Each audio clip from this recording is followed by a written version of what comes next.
We are delighted to unveil the shortlist for this year's Gramophone Orchestra of the Year Awards. We've chosen 6 ensembles, and when choosing them, obviously excellence in music is a given, but we've looked for orchestras who have shown particular dedication and imagination to recording over the last year or so. And so as I unveil the orchestra in alphabetical order, because it's the most neutral way I can think of doing it, I will recommend a recording that I really think you should listen to when helping make your choice. The BBC Symphony Orchestra. Now there's a really wonderful recording conducted by their chief conductor Sakari Oromo of the music of Pachevitz on the horizon.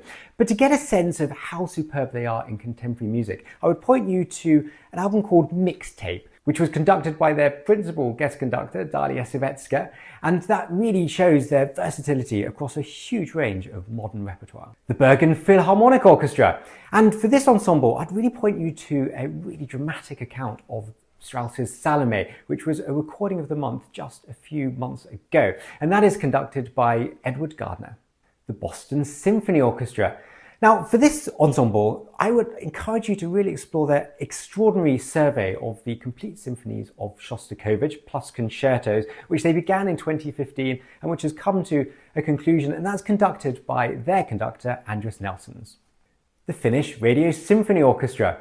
And one of their recent recordings is a really amazing interpretation of one of my favourite orchestral works, Sibelius' Fifth Symphony. And that's conducted by Nicholas Collin, and that album is also paired with Sibelius' violin music, played by Christian Tetzlaff.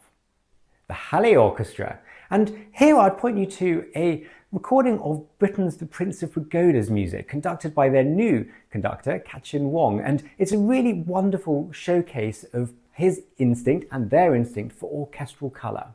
Finally, Les Concerts de Nation. Now, this is an ensemble that perhaps was best known for early music, but in more recent years, led by their extraordinary conductor, Jordi Savall, they've taken this into many different repertoire areas, Bruckner, Schumann, Beethoven.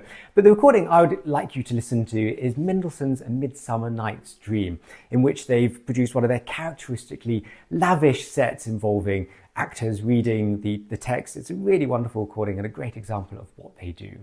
So do visit gramophone.co.uk/vote25 to make your selection, and thank you for taking part.